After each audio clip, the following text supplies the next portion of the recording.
नमस्कार, स्वागत है आप सभी का आपके साथ। मैं हूं पूजा कवियागोमा। यूक्रेन पर रूसी हमले ने विश्व की अर्थव्यवस्था पर नकारात्मक प्रभाव डाला है। इसका प्रभाव भारत की अर्थव्यवस्था पर भी पड़ने वाला है। इस समय भारत कच्चे तेल की अपनी जरूरत का 80% से अधिक हिस्सा आयात करता है, जो सालाना करीब 150 अरब डॉलर है। कच्चे तेल की कीमतों में किसी भी तरह की बढ़ोतरी का पेट्रोल और डीजल की घरेलू कीमतों पर सीधा असर होगा। हालांकि भारतीय तेल कंपनियों ने फिलहाल तेल की कीमतों में बदलाव नहीं किया है। सितंबर 2017 के बाद पहली बार गुरुवार को 24 फरवरी को कच्चा तेल $100 प्रति बैरल के पार जाकर 105 तक पहुंच गया है। इधर रूस और यूक्रेन में तनाव अक्टूबर 2021 में बढ़ना शुरू हुआ था। उस वक्त क्रूड $85 प्रति बैरल पर था और उस वक्त से लेकर अब तक इसकी कीमत में करीब 24% की उछाल दर्ज की गई है।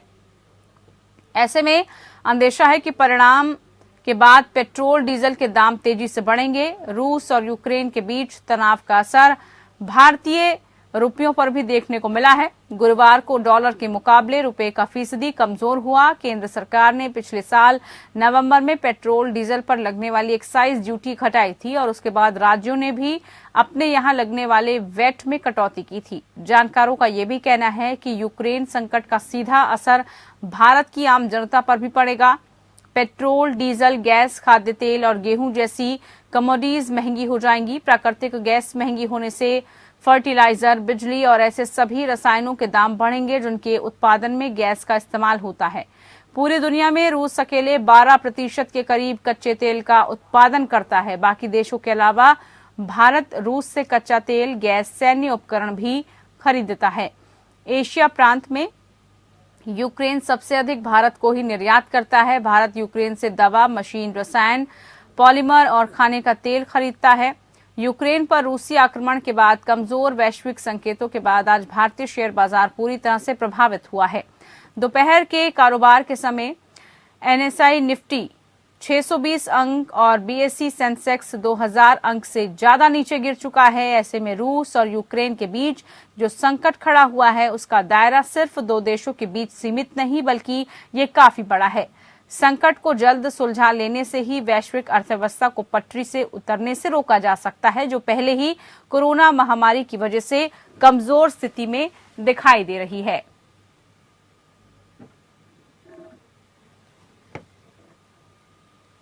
तो युद्ध के बाद के हालातों को लेकर किस तरह से महंगाई अब अपने चरम पर पहुंचेगी, आज इसी को लेकर खास चर्चा हम करने वाले हैं। दरअसल इसका सीधा सा असर भारत पर भी पड़ने वाला है और पड़ता हुआ दिखाई भी देने लगा है। एशिया बाजारों में जोरदार गिरावट इसकी वजह से आई है। भारतीय अर्थव्यवस्था पर बेहद बड़ा असर पड़ रहा है। इस युद्ध का गहरा असर इस तरह से है क्योंकि अगर ये लड़ाई तीसरे विश्व युद्ध की तरह होती है तो जो व्यापारिक गतिविधियां हैं उस पर नेगेटिव असर पड़ने वाला है और कच्चे तेल के जो हम बैरल की बात कर रहे हैं उसकी कीमतों में इजाफा होगा, जिसके चलते व्यापार भी घटेगा और साथ ही और इसमें महंगाई दर बढ़ती हुई नजर आएगी। तो देश में इससे महंगाई बढ़ने के पूरे आसार नजर आ रहे हैं। तेल के दाम बढ़ने से माल ढुलाई पर भी इसका असर जाएगा और इसके चलने की वजह से जो खाने पीने की वस्तुएं हैं, जो चीजें हैं जैसे सब्जियां, फल, इन सब में भी काफी ज्यादा महंगाई का असर पड़ता हुआ नजर आएगा। तो आज इसी को लेकर जो है चर्चा करेंगे। खास मेहमान हमारे साथ जुड़ चुके हैं। हमारे साथ बीजेपी की तरफ से अनंत अमित जी जुड़े हैं, बहुत स्वागत है आपका कार्यक्रम में। हमारे साथ महिमा सिंह जी कांग्रेस की तरफ से जुड़ी हैं। हमारे साथ अमन अग्रवाल जी हैं, director Indian institute of finance की तरफ से। बहुत स्वागत है आप सभी खास मेहमानों का। सबसे पहले अमन अग्रवाल जी, जो उस वक्त स्थिति चल रही है आप ही से हम समझना चाहेंगे, महंगाई पर जो इसका असर पड़ने वाला है, जो हमारी इकोनॉमी पर विश्व स्तर पर जो असर पड़ रहा है, कैसे देखते हैं आप इसको? देखिए जी, जो मेरा ओपिनियन है, जो मैंने डेटा देखा है और स्टडी किया है पिछले 2-3 दिनों में यूक्रेन को लेके, यूक्रेन के साथ जो हमारे ट्रेड के रिलेशनशिप हैं वो बहुत ही छोटे अंक से हैं। टोटल 0.5% के करीब पूरी ट्रेड का कंपोनेंट यूक्रेन के साथ होता है, जिसमें करीबन $1.9 बिलियन का हम इंपोर्ट करते हैं, मतलब निर्यात करते हैं, अपना खरीदते हैं, उनसे सामान खरीदते हैं, जिसमें बहुत सारी चीजें हैं। पोल्ट्री का है, वेजिटेबल ऑयल्स हैं, बहुत सारी चीजें हैं। और फार्मास्यूटिकल भी बहुत छोटा कंपोनेंट है, ऑर्गेनिक केमिकल भी बहुत छोटा कंपोनेंट है। और ये डेटा है अप्रैल 2021 से लेकर दिसंबर 2021 का ही, सिर्फ मतलब 3 क्वार्टर का डेटा है ये जी। और जो हम एक्सपोर्ट करते हैं वो सिर्फ $0.3 बिलियन एक्सपोर्ट करते हैं। तो इसलिए जो टोटल ट्रेड है 2.2 बिलियन की जो टोटल ट्रेड है यूक्रेन के साथ बहुत छोटी है पूरे हिंदुस्तान की ट्रेड को लेके कि उसका कोई भी इम्पैक्ट हिंदुस्तान के ऊपर पड़ सके। अब ऐसा है कि कोई खींचता है तो आदमी आजकल डर जाता है कि कहीं कोरोना ना हो जाए।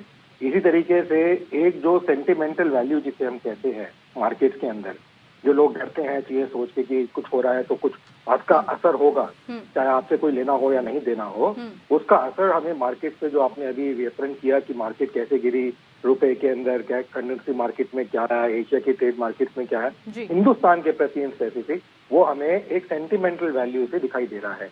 एक जो जान की जो प्रॉब्लम है वो ये है कि करीबन 18 से 20 हजार हमारे विद्यार्थी और लोग वहाँ पे अभी हैं और उनको हम इवैक्यूएट नहीं कर पाए हैं।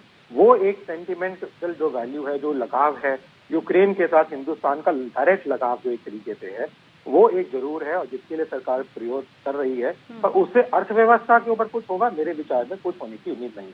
दूसरी चीज जो आपने बताई, मैं 1 मिनट और लूंगा। दूसरी चीज जो आपने बताई, जो पेट्रोल की दामों की बात करी है, और मैं बहुत नाराज हूँ मीडिया चैनल से, उन्होंने अपना होमवर्क ठीक नहीं किया इस बारे में। कोई भी जो पेट्रोल होता है, आज जो आपकी गाड़ी में पेट्रोल डल रहा है, चाहे वो 50 का हो, 60 का हो, 100 का हो, 150 रुपए का हो, कितने का भी हो, वो पेट्रोल कम से कम 3 से 4 महीने पहले खरीदा गया होता है अंतर्राष्ट्रीय मार्केट से। और वो जो उसमें भी करीबन 98% जो तेल है वो एक कॉन्ट्रैक्टेड प्राइस पे खरीदा जाता है। कोई भी बड़ी चीज जब खरीदी जाती है, चाहे छोटा रेस्टोरेंट हो, होटल हो, दुकान हो, एजुकेशनल इंस्टीट्यूशन हो, वो जब कोई चीज रेगुलर चीज पे खरीदती है, एक चीज खरीद रही है, तो एक फिक्स प्राइस पे कॉन्ट्रैक्ट किए जाते हैं जिन्हें हम फॉरवर्ड कॉन्ट्रैक्ट कहते हैं, जो सद्दाम हुसैन के समय पे 1995-96 में 20 से 25 साल के होते थे। अभी जब प्रधानमंत्री जी यूएस से गए थे कुछ महीने, 1 साल पहले, तो उन्होंने एक गैस का कॉन्ट्रैक्ट किया जो 20-22 साल का था। तो वो कॉन्ट्रैक्ट लंबे होते थे। पर जो आजकल तेल के दाम में कॉन्ट्रैक्ट होते हैं, जैसे इराक का प्रॉब्लम खत्म हुआ, जब हमारी डिपेंडेंस इराक के बहुत ज्यादा थी, उसके बाद से 3 से 5 साल के कॉन्ट्रैक्ट अलग अलग देशों के साथ हमने साइन कर रखे हैं और उसमें यूक्रेन नहीं आता है कहीं से भी। ना हम उससे यूरेनियम लेते हैं, जो सबसे बड़ा यूरेनियम का सोर्स है, वो हम लोग उससे यूरेनियम भी नहीं लेते हैं। तो तेल तो आता ही नहीं है। तो तेल जो हम खरीद रहे हैं अलग अलग देशों से, अलग अलग जगह से खरीद रहे हैं, उनका जो कॉन्ट्रैक्ट है वो 55 रुपए बैरल से लेके 65 रुपए बैरल के बीच में हुआ है। तो वो उस रेट पे हमारे को तेल मिल रहा है। कितना तेल मिल रहा है? 98 से 99%। 1 से 2% जो तेल है वो डिमांड की वेरिएशन के बेसिस पे जो तेल कंपनियां हैं ओपन मार्केट से खरीदती हैं। जिसे हम कहते हैं कि तेल की जो दुबई में हो या बर्न्स हो या कोई और लंदन में हो, वहां से ओपन मार्केट से खरीदा जाता है। और वो भी तेल आने में 2 से 3 महीने लगेंगे कच्चा तेल आने में। फिर वो 2 महीने के बाद कच्चा तेल आएगा, पहले डॉक होगा, खरीदा जाएगा, डॉक होगा, यहाँ पे उतरेगा, फिर उसकी प्रोसेसिंग होगी, उसमें कम से कम 1 महीना लगता है। फिर वो प्रोसेसिंग होके तेल स्टेशन पे आएगा, चाहे वो लुब्रिकेंट्स के फॉर्म में हो या जो तेल मेरी गाड़ी में डलता है उसकी फॉर्म में हो। तो जो मैं आज दाम पे खरीद रहा हूँ वो जाके 4 महीने बाद आएंगे मार्केट के अंदर। तो आज हम उस $100 को लेके, और वो भी 1% 2% जो हम खरीद रहे हैं ओपन मार्केट से, उसको लेके इतना चिंता करें। भारतीय वित्त संस्थान ने 1989 में सजेस्ट किया ऑयल पूल अकाउंट, जो एनडी तिवारी जी उस समय वित्त मंत्री थे, उन्होंने उसको इम्प्लीमेंट किया। उस ऑयल पूल अकाउंट का मतलब ये था कि हम जो भी सेविंग करें, रिजर्व करें, टैक्सेस लगा के पैसा इकट्ठा हो ऑयल के थ्रू, वो उस पैसे में रखा जाए। उस अकाउंट में पिछले 2-3 सालों में जो सरकार ने अलग अलग तरीके से कर लगाए हैं, करीबन 4.5 से 5 लाख करोड़ के करीब है उसमें। वो किस लिए इकट्ठा किया हुआ है? वो इसलिए इकट्ठा किया हुआ है, जो हमने भी सजेस्ट किया था, कि जब अंतर्राष्ट्रीय मार्केट में तेल के दाम बहुत ज्यादा बढ़े और लोकल मार्केट में उसको डिस्टर्ब ना किया जाए तेल के दामों को, उसके जो वेरिएशन का प्राइस है देखने के लिए उसको रखा जाए। जब कम हो जाए अंतराल मार्केट में, तो यहाँ पे फिर भी कम ना करे, तो उस पैसे को उसके अंदर इकट्ठा किया जाए जो एक्स्ट्रा सेविंग हो रही है। तो जब हमारे पास पैसा भी है और जब हमारा कोई मतलब ही नहीं, तो ये सारे के सारे टीवी चैनल $100 हो जाएगा, $150 हो जाएगा, कल का तेल बढ़ेगा। अरे आप सरकार को कह रहे हैं कि तेल का दाम बढ़ाइए, किस खुशी में, जब उसका कोई इम्पैक्ट ही नहीं है हिंदुस्तान के ऊपर आज की डेट में। ठीक है, चलिए, इम्पैक्ट नहीं है, और अगर जिस पर भी पड़ रहा है इम्पैक्ट, उसका क्या प्रभाव पड़ने वाला है उसको लेकर चर्चा करते हैं। बहुत आपने डिटेल में समझाया, वाकई में दर्शकों के लिए भी बहुत अहम जानकारी थी ये। अब बीजेपी प्रवक्ता हमारे साथ जो जुड़े हुए हैं, उनसे सीधा सा सवाल ये है, सेंटर में आपकी सरकार है, कोरोना काल से भारत वैसे ही कितना जूझा और किस तरह हमारी जो पूरी इकोनॉमिक कंडीशन है वो किस तरह से चरमराई हम देख रहे हैं, और उससे उभर पाने में अभी बहुत वक्त लगेगा, उससे हम अभी नहीं उभर पा रहे हैं। उसी बीच जो है रूस और यूक्रेन की अब जो स्थिति चल रही है, क्या असर भारत की इकोनॉमी पर पड़ रहा है और कैसे जो है गवर्नमेंट इसको पूरा एनालाइज कर रही है, कैसे इसको देख रही है, क्या इसके लिए कदम उठाए जा रहे हैं? देखिए पूजा जी, माननीय अमन अग्रवाल जी ने बहुत ही कम समय में बहुत ही विस्तार से जिस तरीके से बताया, मुझे नहीं लगा, हमने भी कई डिबेट में हम गए हैं, इन्होंने बहुत ही बारीकी से बहुत बढ़िया बात बताया है जी। तमाम मीडिया जिस तरीके से भारतीय अर्थव्यवस्था को लेकर चिंतित है, तो भारतीय अर्थव्यवस्था को लेकर चिंतित होने की मीडिया को जरूरत नहीं है। माननीय यशस्वी प्रधानमंत्री जी के नेतृत्व में पिछले 7 वर्षों में भारत सरकार ने अर्थव्यवस्था को लेकर, चाहे वो विदेशी पटरी हो चाहे वो देश की पटरी हो, जिस तरीके से काम किया है, उस तरीके से हमें नहीं लगता है कि यूक्रेन पे रूस के हमला से हमारे देश में अर्थव्यवस्था की कोई फर्क पड़ने वाला है। जहां तक लड़ाई की बात है, तो हमारा देश शुरू से शांतिप्रिय देश रहा है और पूरे दुनिया में हम एक मैसेज देते हैं कि समझौता और बातचीत के मार्फत से लड़ाई को समाप्त किया जा सकता है। माननीय प्रधानमंत्री जी ने कल रूस के राष्ट्रपति पुतिन जी से बातचीत की है। उन्होंने हमारी चिंता इस बात को लेकर प्रधानमंत्री ने जाहिर किया है कि जो हमारे 20,000 के लगभग छात्र जो हैं, चाहे वो मेडिकल के छात्र हो, चाहे वो रोजी रोजगार करने वाले हमारे देश के लोग हो,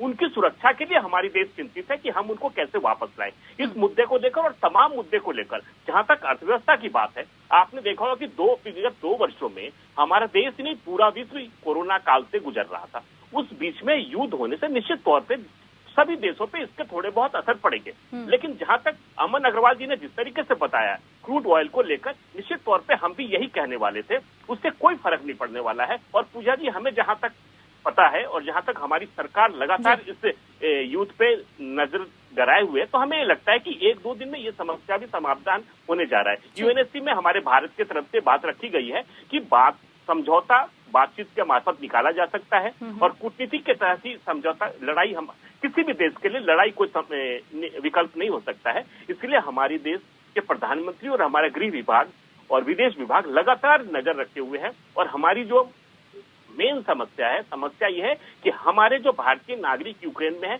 उनको सुरक्षित कैसे रखा जाए, उनको कैसे वापस देश लाया जाए, और यूक्रेन के आसपास के जितने भी कंट्री है उससे भी हमारे गृह विभाग और विदेशी विभाग उनके संपर्क में है कि वहां से उनको दूसरी जगह कैसे शिफ्ट कराया जा सके। ये पूजा जी कुछ कह रही है। महिमा जी, यहाँ पर तो जिस तरह से हालात लग रहे हैं, आम जनता की हालांकि ये समस्या है और इसीलिए मीडिया इसको दिखा भी रहा है। जैसे आप कह रहे हैं कि मीडिया को महंगाई को लेकर जो है बहुत डिबेट करने की आवश्यकता हो गई है।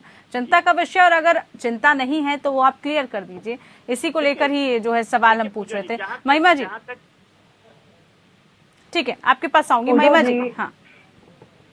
पूजा जी, भाजपा को तो पहले ही न तो महंगाई की समस्या नजर आती है, न ही बेरोजगारी की समस्या नजर आती है। देश की समस्या, आम जन की समस्या भाजपा के लिए न कभी समस्या रही है, न आज है, न भविष्य में वो उसकी तरफ देख रहे हैं। वो यदि देख रहे हैं तो सिर्फ अपने भाजपा के विस्तार की ओर।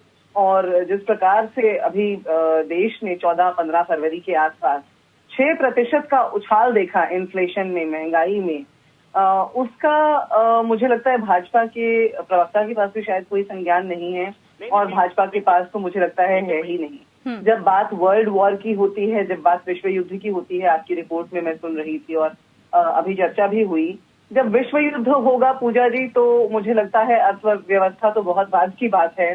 किसी महापुरुष ने कहा था कि तीसरा विश्व युद्ध तो न्यूक्लियर वेपन्स से लड़ा जाएगा, लेकिन चौथा विश्व युद्ध निश्चित तौर पर पत्थरों से, ईंटों से लड़ा जाएगा, क्योंकि मानवता का तो विनाश हो चुका होगा। तो आज यदि देखने की जरूरत है तो वो ये है कि पिछले कुछ वर्षों में जब से भाजपा ने सत्ता में आकर के देश की कमान संभाली, तब से जो हमारी फॉरेन पॉलिसीज हैं उन्हें किस प्रकार का प्रभाव झेलना पड़ा है, क्या क्या होता रहा है।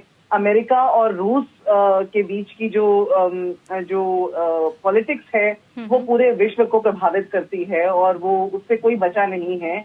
उससे जो कूटनीतिक प्रभाव पूरे विश्व के सभी देशों के ऊपर पड़ते हैं उससे कोई अनभिज्ञ नहीं है, लेकिन शायद भाजपा और उनके प्रवक्ता अनभिज्ञ हैं।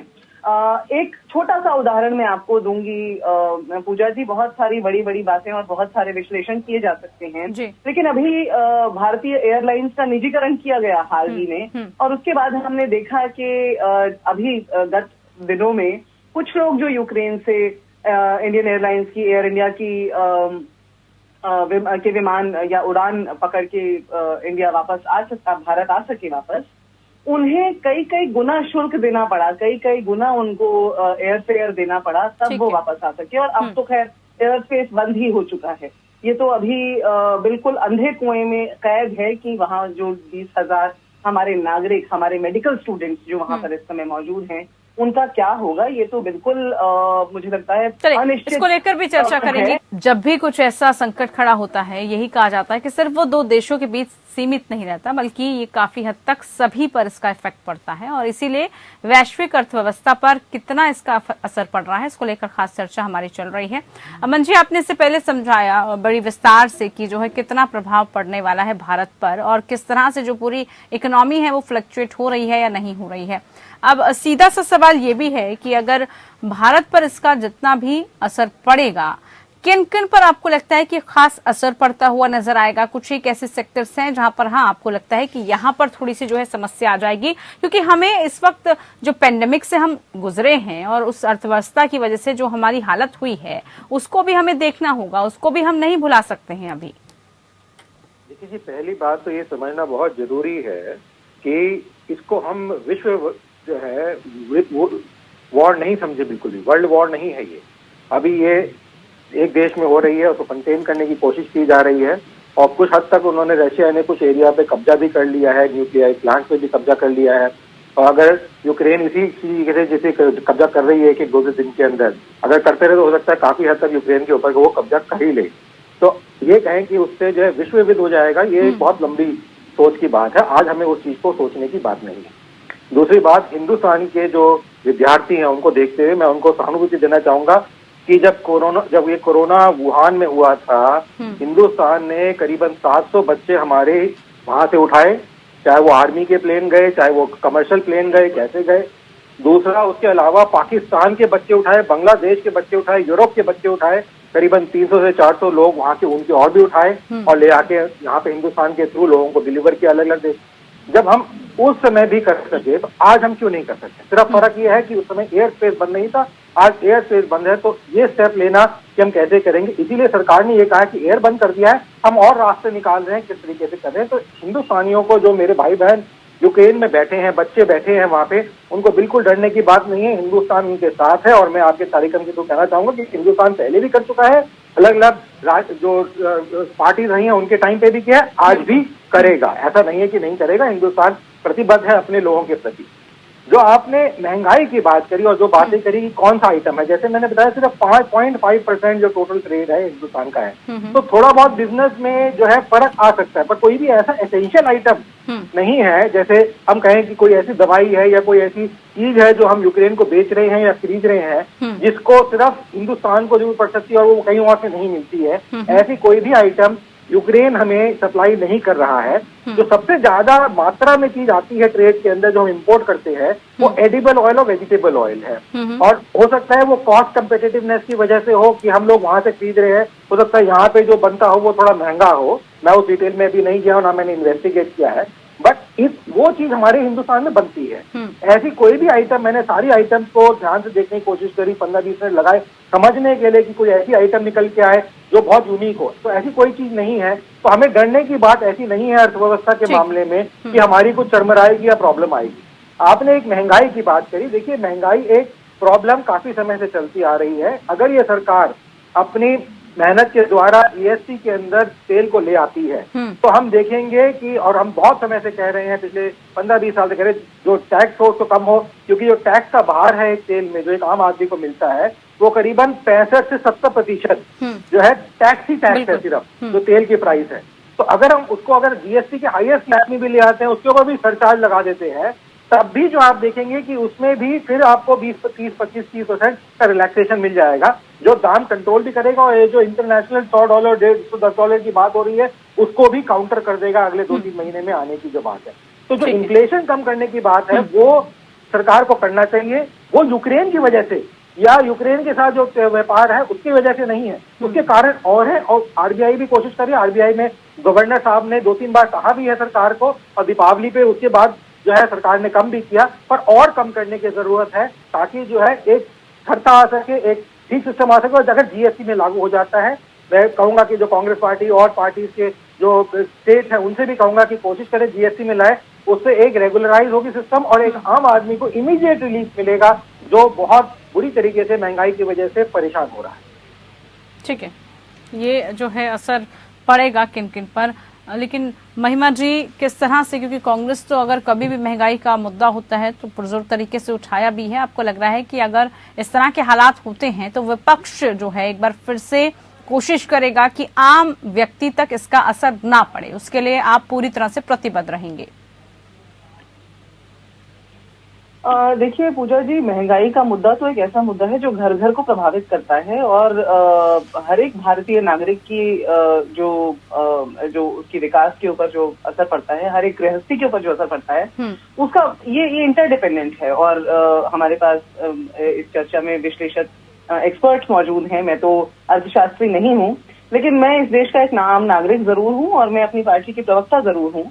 तो इस वजह से मुझे ये पता है कि अगर खाद्य तेल के ऊपर असर पड़ता है और सरसों के तेल के ऊपर जो असर हम पिछले लगभग बहुत से महीनों से लगभग एक वर्ष से ही जो हम देख रहे हैं, उसका असर किस प्रकार से पड़ा है, पहले ही उसके साथ एक आम नागरिक भारत का जूझ रहा है और उसके ऊपर से अब ये समस्या, मुझे लगता है इसे बेमानी नहीं माना जा सकता है।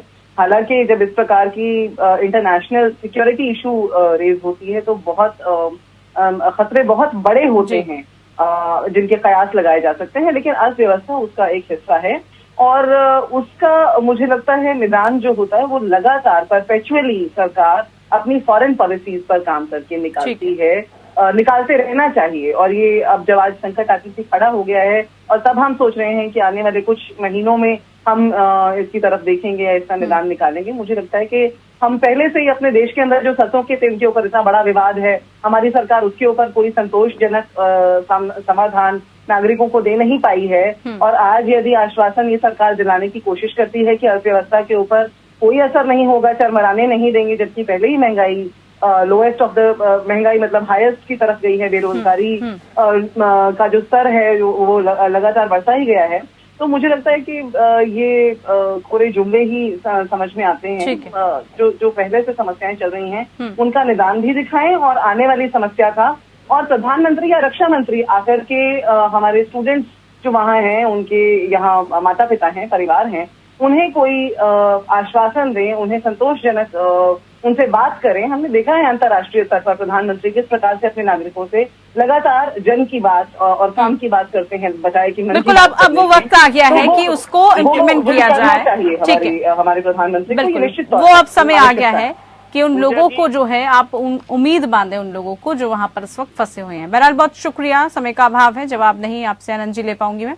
बहुत शुक्रिया, आप सभी खास मेहमान हमारे साथ जुड़े। फिलहाल के लिए मुद्दा में इतना ही, नमस्कार।